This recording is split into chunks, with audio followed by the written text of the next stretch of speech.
Ya, shalom warga kerajaan. Senang sekali hari ini saya bisa hadir menyapa saudara dari kota Paris di depan gereja Sacral Coeur, yang gereja tertua di kota Paris, negara Prancis ini. Saya berdoa supaya saudara memahami baik-baik bahwa kehidupan kita adalah biji mata Tuhan dan kita adalah bait Allah. Sama seperti bangunan gereja ini yang pernah dibom oleh tentara Jerman pada waktu Perang Dunia Kedua, sama seperti gereja di Rotterdam kemarin, umat Tuhan. Gereja ini sudah gereja yang tertua, namun dijaga dan dilindungi oleh Tuhan karena di dalamnya ada hadirat Tuhan. Sampai hari ini banyak wisatawan lokal dan luar negeri yang datang ke gereja ini untuk meditasi, untuk berdoa, mencari hadirat Tuhan, bahkan juga untuk foto-foto seperti saya. Nah, menarik sekali umat Tuhan, supaya hadirat Tuhan menjadi bagian yang nyata dari saudara. Anda harus mengejar hadirat Tuhan. Memang Tuhan hadir di mana-mana, tapi tidak di mana-mana Tuhan berhadirat. Di rumah Tuhan ini banyak orang datang ke tempat ini untuk mencari hadirat Tuhan. Tapi waktu Anda datang ke hadirat Tuhan, Anda nggak boleh melupakan nilai-nilai dari hadirat Tuhan. Anda nggak boleh sembarangan dengan peraturan saudara sendiri, dengan cara saudara sendiri, Anda mencari Tuhan. Tuhan telah menetapkan dua peraturan pentingnya, saudara harus pahami baik-baik dan harus saudara mengerti, mendarah daging dalam hidup saudara, dan tidak boleh Anda langgar. Hadirat Tuhan ini sangat penting buat saudara, yaitu di mana saudara melihat bagaimana waktu Tuhan memanggil Abraham dalam Kejadian pasal yang ke-22. Di sana dijelaskan waktu Abraham masuk ke hadirat Tuhan, dia benar-benar membawa unsur yang namanya ketaatan, pendudukan diri. Dan itu di mana Tuhan melihat dalam sisi Abraham, karena Abraham memperhatikan nilai-nilai kekudusan Tuhan.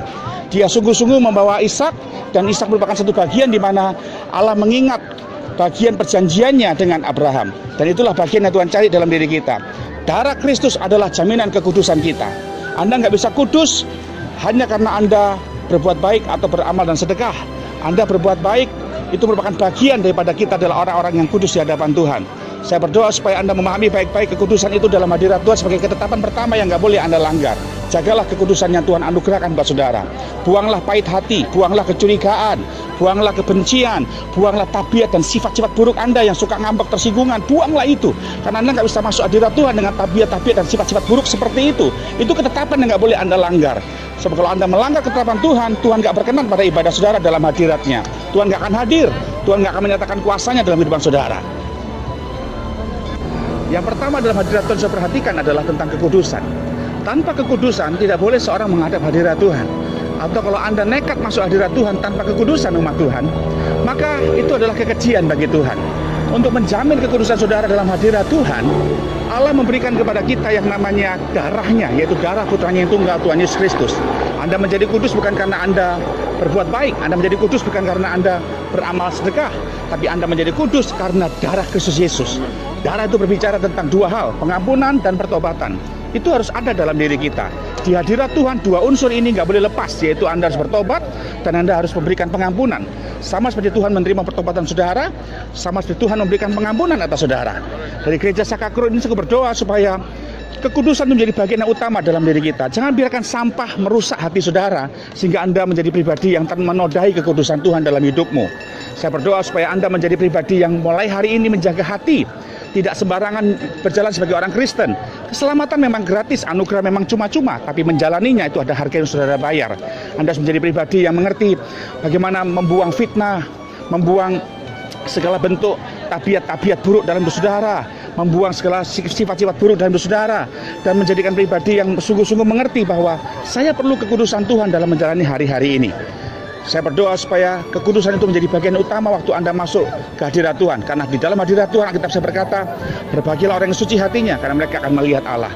Kalau Anda suci hatinya masuk dalam hadirat Tuhan, maka Anda akan melihat Allah dalam pekerjaan saudara. Anda akan melihat Allah dalam kesehatan saudara. Anda akan melihat Allah dalam rumah tangga saudara. Artinya mujizat, pertolongan, keajaiban Tuhan, bahkan kuasanya Anda rasakan dalam rumah tangga saudara. Di Kota Botang dan GPI Pasar Baru Jambi. Sekarang saya berada di depan satu dari 7 keajaiban dunia, yaitu Menara Eiffel di kota Paris, ibu kota negara Prancis. Nah, di tempat ini saya rindu sampaikan pada saudara bahwa hal yang kedua yang menjadi ketetapan Tuhan buat kita masuk ke hadirat Tuhan adalah supaya saudara datang ke hadirat Tuhan tidak dengan tangan hampa. Itu ada dalam kitab Keluaran pasal 23 ayat yang kelima bagian B. bahwa di mana saudara dipanggil Tuhan menghadap hadirat Tuhan, harus membawa persembahan, nggak boleh dengan tangan hampa. Sama seperti Abraham, waktu dia dipanggil Tuhan naik ke gunung Tuhan, masuk ke hadirat Tuhan, di sana Abraham diminta untuk mempersembahkan Ishak. Persembahan yang berharga yang kita bawa untuk memenuhi ketetapan Tuhan dalam hadirat Tuhan itu jemaat adalah, saudara harus memberikan yang paling kau kasihi, yang paling berharga, yang diminta Tuhan untuk Anda persembahkan. Sama seperti Abraham persembahkan Ishak sebagai sebuah persembahan yang dia berikan yang terbaik untuk Tuhan. Mengapa harus kita berikan yang terbaik untuk Tuhan? Karena Tuhan pun selalu berkati kita dengan berkat yang terbaik. Sama seperti negara Perancis ini diberkati Tuhan dengan Menara Eiffel, satu monumen yang paling berharga, yang paling dikasih oleh bangsa Perancis, maskot bangsa Perancis. Demikian juga Tuhan memberikan kepada kita sesuatu yang berharga, dan itu harus kita persembahkan kepada Tuhan supaya menjadi kebanggaan kita bahwa kita bisa memberi yang berharga kepada Tuhan. Nah, mari jemaat kekasih, jangan pelit jadi orang Kristen, jangan sekek jadi orang Kristen, jangan medit jadi orang Kristen. Persembahkan apa yang Tuhan minta dalam hidup saudara supaya Anda menjadi pribadi yang berkemenangan kepada Tuhan. Yakobus 4 ayat 17 berkata, jadi kalau engkau tahu berbuat baik tapi engkau tidak melakukannya, engkau berbuat dosa. Jadi Roh Kuduslah yang memberitahu kita bagaimana kita harus berbuat baik, dan itulah persembahan yang kita berikan kepada Tuhan. Anda bisa menabur untuk pekerjaan Tuhan, Anda bisa menabur untuk orang-orang yang susah, Anda bisa menabur untuk orang-orang yang berkekurangan, bahkan Anda bisa menabur untuk segala sesuatu yang Tuhan taruh di hati saudara untuk saudara tabur. Itulah persembahannya di hadapan Tuhan. Yang paling penting waktu Anda masuk hadirat Tuhan, persembahan yang kita bawa adalah hati yang kudus, membawa pujian, penyembahan, mazmur kita, menyanyilah dengan sungguh-sungguh, menyembahlah dengan sungguh-sungguh, dan bersemangatlah dengan Tuhan dalam hadirat Tuhan. Maka Tuhan waktu hatimu suci, kau berikan persembahan, maka Tuhan berkenan atas saudara. Dari kota Paris, Perancis, saya berkati saudara yang di Bontang maupun yang di Jambi. Tuhan Yesus berkati saudara, sampai jumpa minggu depan. Shalom.